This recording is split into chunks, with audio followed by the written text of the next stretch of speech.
Hi everyone. Today's my topic is about punctuation. What is punctuation?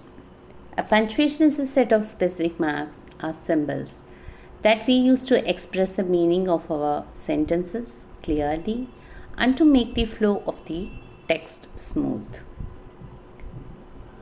Look at this. I have given some punctuation marks.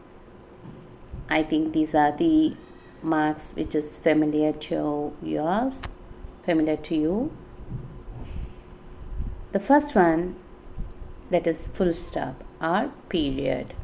The second one is comma, and the third one is colon, and the fourth one semicolon, question mark, round brackets, square brackets, quotation marks, apostrophe, ellipsis, exclamation marks, underline, hyphen, and the slashes, virgule.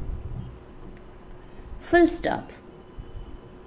This is the most popular punctuation mark because you simply cannot write even a single sentence without using it.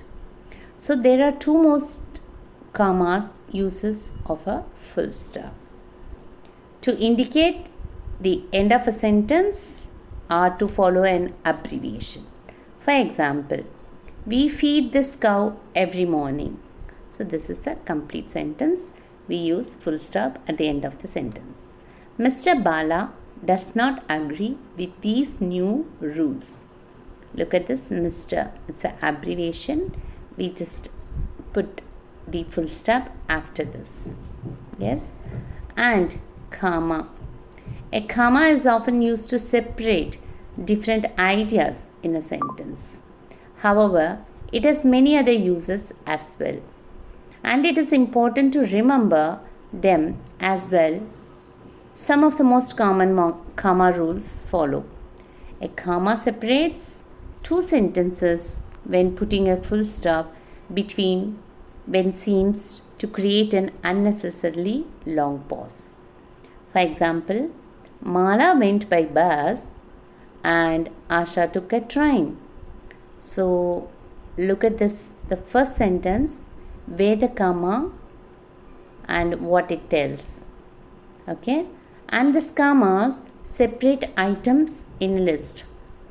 For example, we bought apples, peaches, grapes and oranges in the fruit market. So this commas helps to separate items.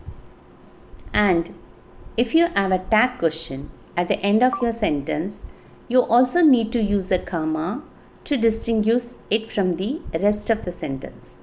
For example, you are going to the party this weekend, aren't you? See where this comma comes. Okay. And the next one, if you are directly addressing someone, you need a comma. For example, James, what are you doing tomorrow after school?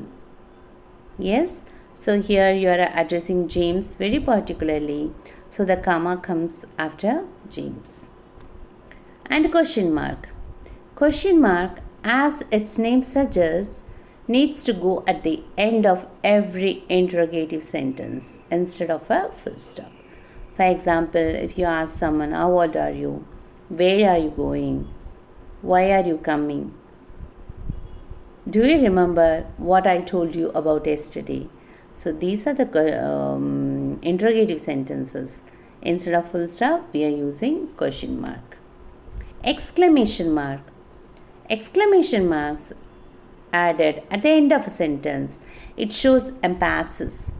Depending on the meaning of the sentence, it can indicate anger, happiness, excitement, or any other strong emotion.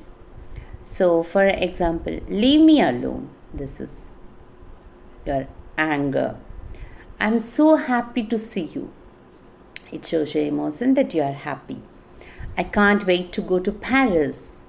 This is something you are enthusiastic, right? So, these are the expressions. When you express something, you use exclamation mark. And quotation. right?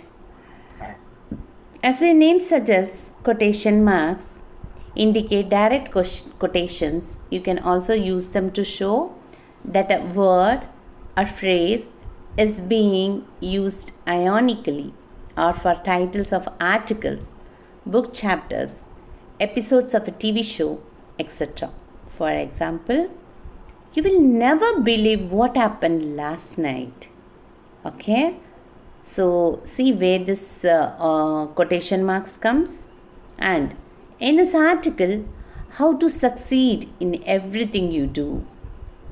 Yes, so this indicates, okay, that it shows the word or phrase is being used ironically. Okay, and the apostrophe. An apostrophe has two very important uses. Firstly, it can be used in contractions in place of omitted letters. Secondly, it can show possession. Okay. For example, you don't have to go to the supermarket if you don't want to. See, here it is contraction. Okay, instead of do not, you wrote don't. Second example, we need to invite both of Sally's sisters to the party. Here the apostrophe tells the possession. Yes, and hyphen. Even though it looks very smaller to a dash, a hyphen has very different uses.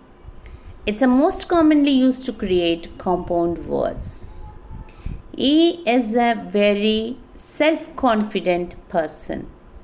See where this hyphen comes? Look at that.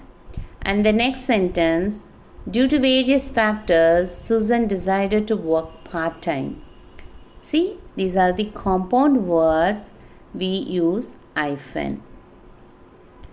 And dash. There are two dashes, different dashes. The one is N dash and the M dash.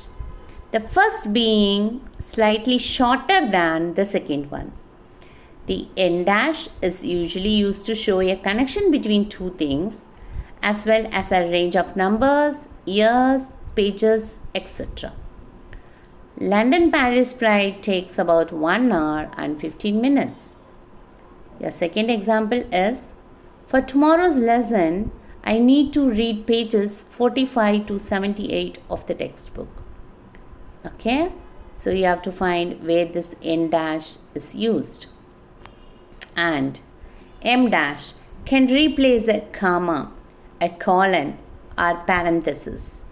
You can also use it to put emphasis on the ending of your sentence. For example, this year, Mark has traveled to quite a few countries: Poland, Germany, Lithuania, Georgia, and Greece. See, few countries, even we can use in that place comma or colon or even parenthesis, that is square bracket and round brackets. Okay, so instead of that you can use this M dash. The next one, colon. A colon is a punctuation mark you will come across very often in different circumstances. It can introduce an example, a list, an explanation, or a quotation. Or you can also use it to emphasize a certain point. For example, there are two things you can do. Okay, look at the colon. One is continue being miserable or move on with your life. Okay, and second example, there's only one person in the world who can tell you what you should do.